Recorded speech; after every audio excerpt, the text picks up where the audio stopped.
Amém, meus irmãos. A graça e a paz do nosso Senhor sejam com todos. Vamos ter mais uma palavra de oração. Curve suas cabeças, feche os seus olhos. Amado Senhor, realmente o preço do nosso pecado para nós era uma dívida impagável. Mas para Ti não, Senhor. E o Senhor não fez caso da sua própria vida, mas antes o Senhor desceu dos céus, veio até essa terra, e naquela cruz o Senhor ofereceu o preço dos nossos pecados, que foi o Teu próprio corpo, o Teu próprio sangue. E mediante essa obra gloriosa, Senhor, nós encontramos perdão para os nossos pecados, nós encontramos um caminho de reconciliação para com o Pai, e por isso também nessa manhã nós podemos nos reunir em torno do Teu santo nome. Oh Senhor, que o Teu nome seja louvado, glorificado, bendito e exaltado nesta manhã. Que o Teu povo realmente, Senhor, Te adore como a Ti é devido. Que o Teu Santo Espírito passeie em nosso meio, suscitando louvores, adoração, leitura da palavra. Oh amado Senhor, realmente como já oramos aqui nessa manhã, que o Senhor abra os céus para nós, que realmente o Senhor se agrade do Teu povo, o Senhor seja louvado, bendito e exaltado. Amém. Irmãos, na sexta passada, lá no escritório a gente tem uma reunião a cada 15 dias, e nessa ocasião, nessa oportunidade, nós pudemos compartilhar ali Lucas, capítulo 2, a história de Simeão. Aquela história ela é muito preciosa. É dito ali que o Espírito revelara a Simeão que ele não morreria antes de ver o Cristo do Senhor. E no dia que os pais de Jesus foram para oferecer a criança lá no templo, o Espírito compeliu a Simeão a ir até lá.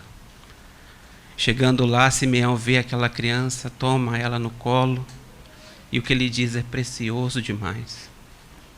Ele diz: agora, Senhor, pode despedir em paz o teu servo, porque os meus olhos já viram, já contemplaram a salvação.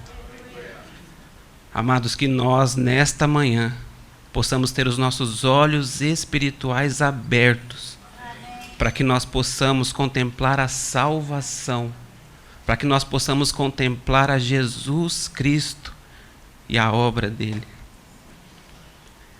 E você vê nessa passagem de Simeão também que, na fala dele, o mundo perde todo o seu brilho. O mundo já não tem condição nenhuma de oferecer qualquer contentamento àquele homem, que nós também, com os nossos olhos abertos, contemplando o Senhor, possamos ter contentamento apenas nele, porque ele é a fonte de todo o nosso contentamento.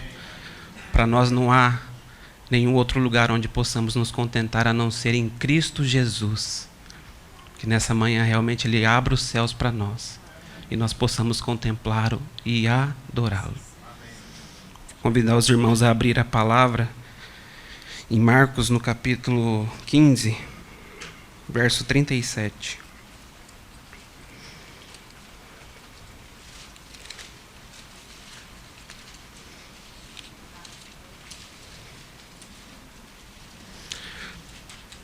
Marcos, capítulo 15, o verso é o 37. A palavra do Senhor, ela diz assim para nós: e Jesus, dando um grande brado, expirou. Igualmente a Marcos, Mateus também vai nos dizer o seguinte: e Jesus, clamando outra vez, com grande voz, rendeu o seu espírito. Agora o nosso texto base, João, capítulo 19, o verso é o 30.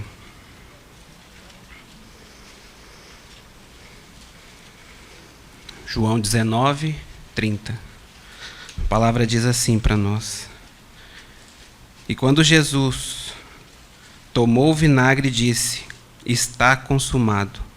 E inclinando a cabeça, entregou o Espírito. Eu pedi para os irmãos abrirem em Marcos, para que a gente pudesse ver um pequeno detalhe que tem aí. Se a gente ler aqui só João, a gente não vai ter noção assim exata da cena que aconteceu. Mas pegando então Marcos, junto de Mateus, e Lucas também traz essa realidade, a gente vê que o Senhor não simplesmente falou, está consumado, mas ele gritou com grande voz, ele bradou com forte voz, está consumado.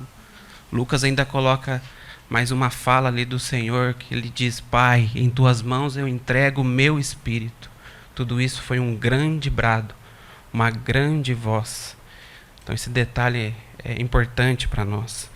Das outras 2 vezes que eu tive a oportunidade de compartilhar aqui com os irmãos, também compartilhei acerca desses brados.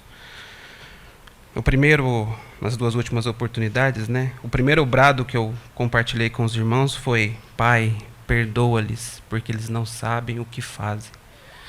E aqui é interessante que naquela ocasião a gente tocou o caráter do Senhor, que mesmo diante de tanta hostilidade, diante da maldade do homem, diante do abandono dos seus discípulos, diante das cruéis agressões que sofria, ele orava ao Pai, para que o Pai pudesse perdoar aqueles que faziam isso com ele.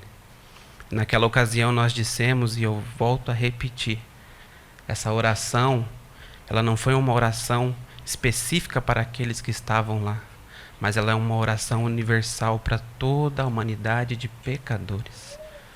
Então esse brado, nós conhecemos e podemos assim nominá-lo como o brado do perdão. Mas o último que eu compartilhei com os irmãos foi: Deus meu, por que me desamparastes? E naquela ocasião, nós vimos que aconteceu com Jesus algo que ele nunca havia experimentado, que foi ficar separado da comunhão que ele tinha pela eternidade com o Pai. Ali também, naquela ocasião, a gente viu que o Senhor Jesus nos substituiu e recebeu sobre si todo o castigo que era para cada um de nós. Jesus recebeu toda a punição pelos nossos pecados, para que nós pudéssemos então ser perdoados sem receber nenhum tipo de punição, porque a punição dos nossos pecados foi colocada sobre o Senhor. Então esse brado nós podemos nominá-lo como o brado do sofrimento. E agora nesta manhã eu quero compartilhar com os meus irmãos um outro brado, que é este aqui que a gente acabou de ler em João, que é: está consumado. E nas minhas pesquisas, irmãos, eu me deparei com algo que eu achei assim, realmente como uma heresia. Porque eu, lendo, eu descobri que há um grupo de pessoas que entendem que esse brado, na verdade, foi uma espécie de um grito de desespero.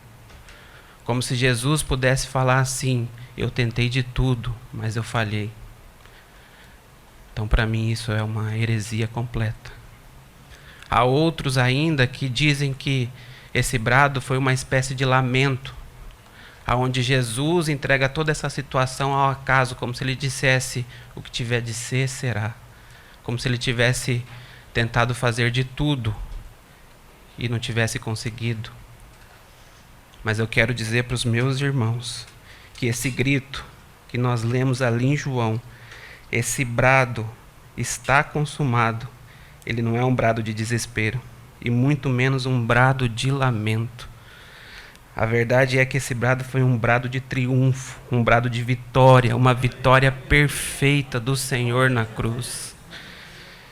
E nós sabemos, irmãos, que na vida do nosso Senhor Jesus nunca houve espaço para lamentos, porque tudo o que ele tinha que fazer, ele fez. E tudo aquilo que ele não precisava fazer, ele não fez. Então não há espaço para lamentos na vida do nosso Senhor. E nós sabemos que a vida que o nosso Senhor teve sobre a face dessa terra, ela foi uma vida sem mácula, sem ruga, sem mancha, uma vida perfeita, sem necessidade de nenhum tipo de retoque. Então, de fato, esse não foi um brado de sofrimento, esse não foi um brado de lamento, porque o nosso Senhor não precisava se lamentar de nada, como eu já disse. Foi um brado de vitória, um brado de uma preciosa e perfeita vitória.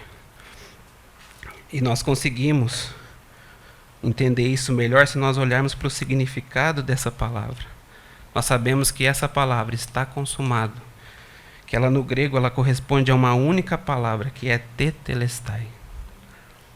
Irmãos, eu creio que nós vamos precisar da eternidade para entendermos a profundidade e o real alcance dessa palavra que foi dita por Jesus.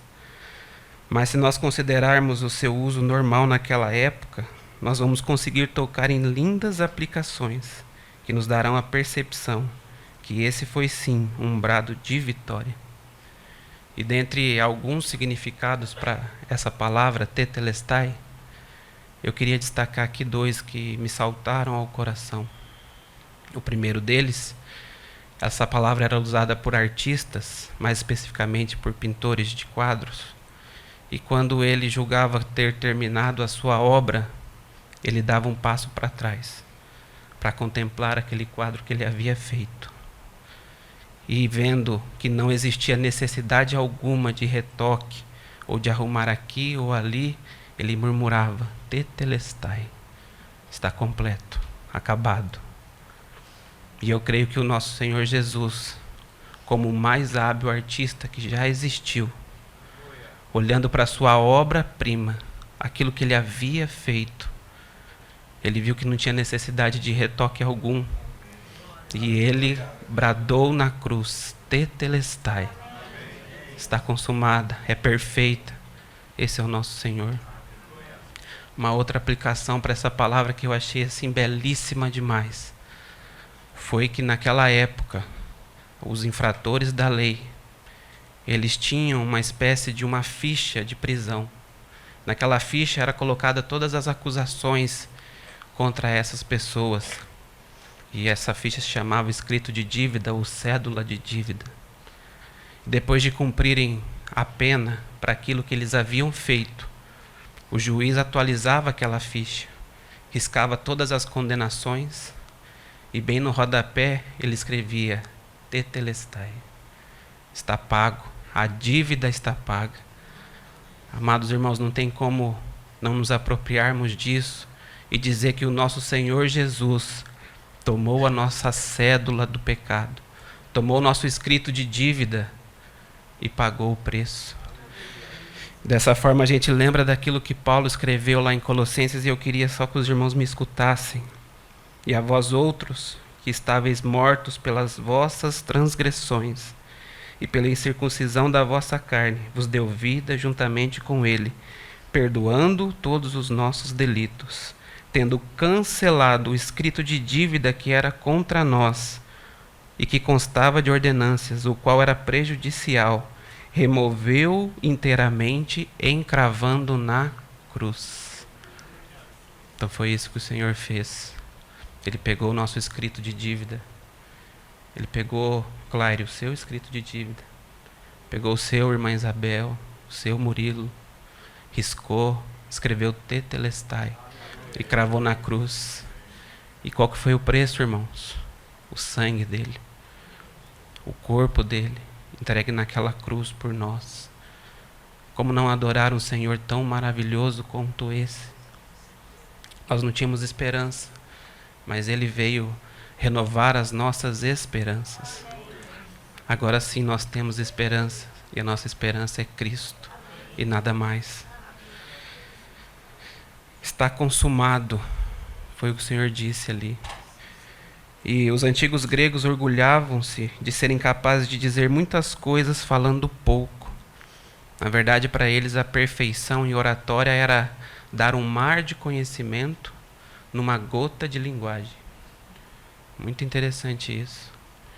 E aqui, nessa palavra do Senhor, Ele nos dá sim um mar de conhecimento numa gota de linguagem. Está consumado, foi o que Ele disse. Tetelestai. O irmão do passado, ele escreveu algo que eu queria ler aqui para os meus irmãos.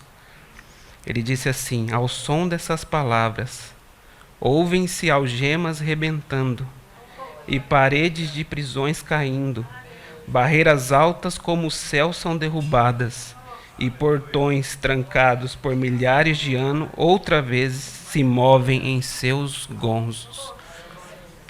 A palavra do Senhor, ela é perfeita. E nessa pequena sentença está todo o evangelho de Deus. Nessa pequena sentença está a segurança de todos nós. Está consumado, foi aquilo que ele disse. Amados irmãos, será possível de alguma forma sondar o íntimo dessa palavra tão rica? Como eu já disse para os irmãos, não. Será necessário a eternidade para descobrirmos aquilo que o Senhor fez em nosso favor. O que ele quis dizer com essa sentença. Mas há alguns irmãos que querem atribuir um único significado a essa palavra. E eu creio que isso não está correto. Porque na verdade, esse está consumado, ele corresponde sim ao final da obra sacrificial de Cristo. E de fato, esses irmãos querem atribuir um único significado, porque o Senhor, ao falar isso, ele ainda não havia morrido, né, para consumar a sua obra sacrificial. Mas, na verdade, o Senhor já se antecipando a algo que iria acontecer naquele mesmo instante, um pouquinho depois, e já tendo passado por tantas coisas. Ele já tinha passado por 3 horas de trevas, ele já tinha sorvido todo o cálice que o Pai preparou, ele já tinha bebido até a última gota, o seu sangue já havia sido vertido ali na cruz.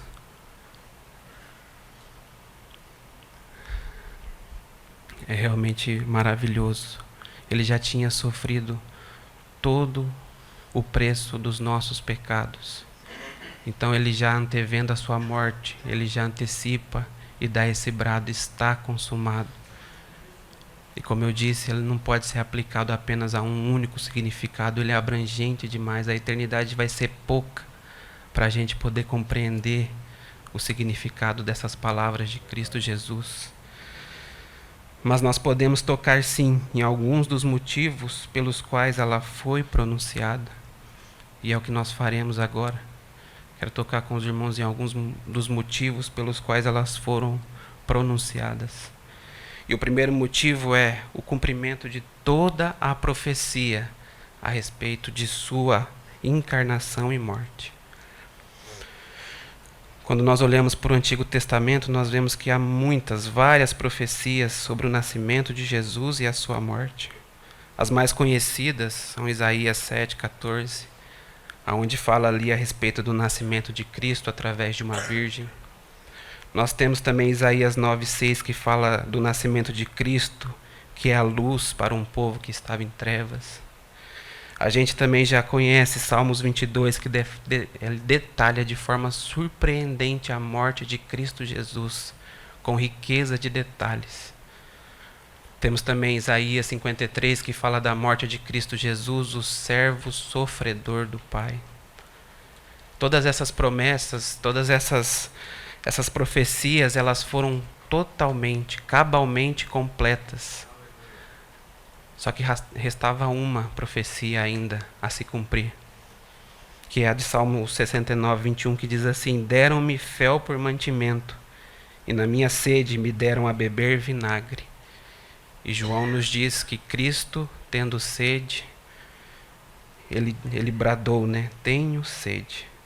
Pronto, toda a palavra profética foi cumprida, porque deram a beber para o nosso Senhor fel e vinagre. Então ele, vendo que tudo sobre a sua encarnação e sobre a sua morte, todas as profecias que estavam completas, ele brada lá do alto da cruz: está consumado. Tudo, não restou nada. E isso prova a inerrância da palavra de Deus. Tudo que Deus diz vai acontecer. E aconteceu de fato e de verdade na vida do nosso Senhor Jesus Cristo. Então por isso ele brada: está consumado. E que segurança isso nos dá, né, irmãos? Porque temos ainda várias profecias a se cumprir. E nós sabemos que esse Deus, ele não é homem para que minta, nem filho do homem para que se arrependa. Ele vai cumprir tudo aquilo que ele disse. Ele vai voltar, ele vai nos buscar. E estaremos com ele pela eternidade. Que segurança absoluta que a palavra de Deus nos dá. Segundo ponto que eu queria mostrar para os irmãos, pelo qual o Senhor bradou lá na cruz, é o fim dos seus sofrimentos.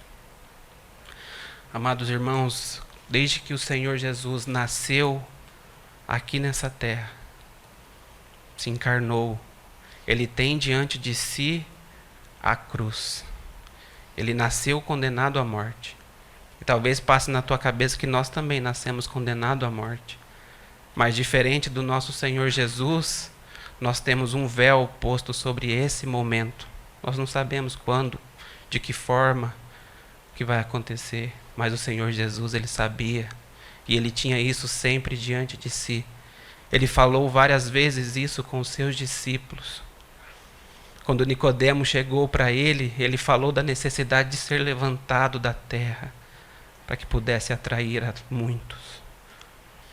Quando a mãe de Tiago e João chegou para pedir um lugar especial para os seus filhos no reino vindouro, ele falou do cálice que ele precisava beber, ele falou do batismo que ele tinha que passar.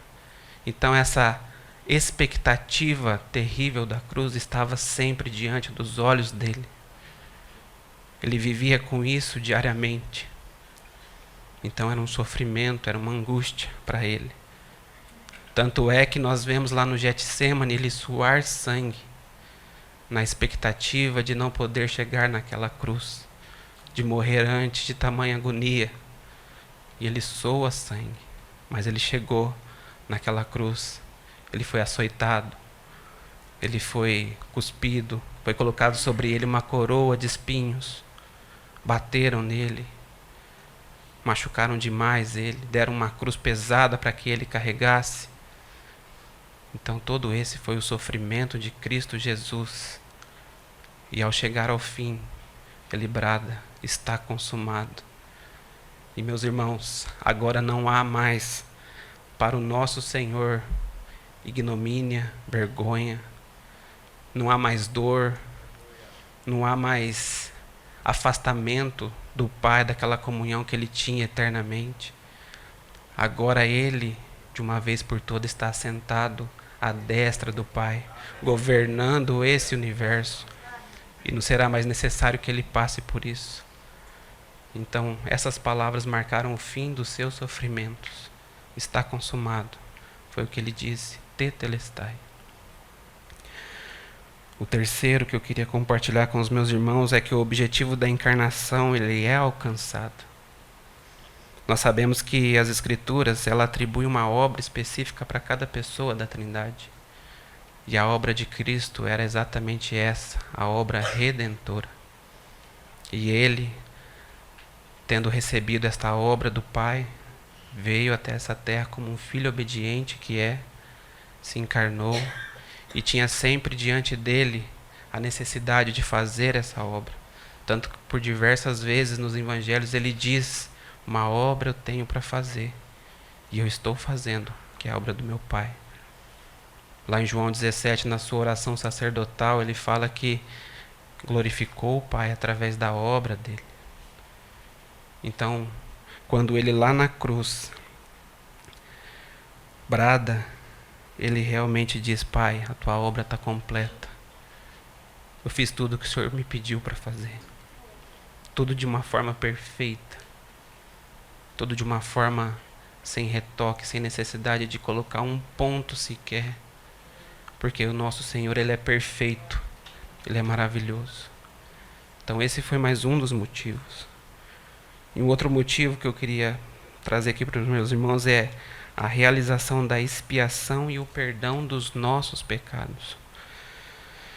Aquilo para o qual tantos tipos e sombras do Antigo Testamento apontavam, tantas coisas que o tabernáculo prefigurava, aquilo que tantos profetas disseram estava agora realizado.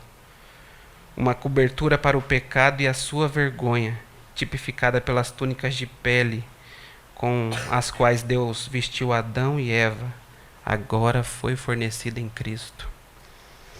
O mais excelente sacrifício, tipificado pelo Cordeiro de Abel, for agora oferecido, que é o Cristo, o Cordeiro de Deus. O filho unigênito e muito amado, tipificado pelo oferecimento de Isaque por Abraão, já havia agora sido posto sobre o altar, que é a cruz, o nosso Senhor Jesus. Uma proteção contra o anjo vingador, tipificada pelo sangue derramado do Cordeiro Pascal, era agora suprida na pessoa de Cristo Jesus. Todas as sombras, tudo aquilo que estava no Antigo Testamento apontado para Cristo foi de fato cumprido nele, na sua obra. Ele é a realidade de aquilo que estava lá no Antigo Testamento. O Cordeiro que era oferecido, o Cordeiro perfeito, aquele sangue na verga da porta apontava para Cristo Jesus e o sangue dele que sobre nós nos livraria do vingador, do anjo vingador. Oh, meus irmãos, isso é lindo demais. Como não adorar um Senhor tão maravilhoso quanto este? O Cordeiro da oferta anual pelos pecados é agora substituído pelo legítimo Cordeiro de Deus, aquele que tira os pecados do mundo. A obra expiatória completa e o perdão dos nossos pecados totalmente provisionado. Tudo aquilo que um dia foi sombra agora é realidade na pessoa de Cristo Jesus. Se hoje nós podemos nos alegrar com a salvação que temos, com a esperança da vida eterna, é porque lá na cruz houve um grande brado: está consumado. Ainda mais um item, eu quero finalizar aqui. Um dos motivos pelo qual o Senhor bradou lá na cruz: está consumado, é a destruição também do poder de Satanás. Se a gente para um pouco para pensar e faz na nossa cabeça, monta ali uma cena da crucificação, aparentemente ali é uma cena de derrota. Aparentemente ali o Senhor Jesus, ele foi derrotado, mas a palavra nos fala completamente diferente. Na verdade ali é uma cena de uma grandiosa vitória, é um palco de uma grandiosa vitória. E dentre tantos inimigos derrotados, ali está também o diabo com o seu poder. Cristo triunfou sobre ele e suas artimanhas. O diabo, meus irmãos, para nós é um inimigo derrotado. E Tiago nos fala isso. Resisti ao diabo e ele fugirá de vós. É lógico que não é na força do nosso próprio braço, da nossa própria vontade, mas resistir com a força de Cristo Jesus sobre nós, e ele fugirá de nós. É verdade que Satanás ainda não foi acorrentado e lançado no abismo. Entretanto, a sentença já foi dada. Seu fim é certo e o seu poder já está quebrado. A obra de Cristo venceu. Todos aqueles que creem em Cristo são libertos do poder dele, porque Cristo é quem tem as chaves da morte e do inferno. Oh, meus irmãos, como já foi dito aqui algumas outras vezes, o diabo ele não tem nem a chave da sua própria casa, porque o nosso Senhor está de posse dela, porque ele é o vencedor. Por isso ele brada lá na cruz: está consumado. E realmente, irmão, se a gente continuar aqui, há muitos outros motivos pelos quais ele clamou lá na cruz, ele bradou lá na cruz: está consumado. Mas eu creio que esses já são suficientes para que o nosso coração olhe para Jesus e contemple esse Senhor tão maravilhoso. Está consumado, toda a obra de Cristo está completa. Deus, o Pai, está satisfeito com a obra do seu Filho. E isso é testificado pelos acontecimentos que se prosseguiram. O véu do templo foi rasgado de alto a baixo depois da morte do nosso Senhor, nos dizendo que agora nós temos um caminho livre para entrar na presença do Pai, porque o Filho provisionou um sangue que nos limpa e nos lava. Depois o Pai ressuscita o Filho, dando prova de que aceitou totalmente a obra dele naquela cruz no Calvário. E ainda depois ele manda o Espírito Santo para nos conduzir, para nos guiar. Então a obra de Cristo, ela foi aceita por Deus o Pai, porque ela foi uma obra perfeita. E nesta manhã nós estamos aqui, meus irmãos, para adorar e bendizer por quem Ele é e por sua obra. Sem Cristo nós nada seríamos. Sem Cristo não há esperança. Ele é o centro do nosso reunir. Toda a honra e toda a glória sejam dadas a Ele. Bendito seja o nome do nosso Senhor Jesus.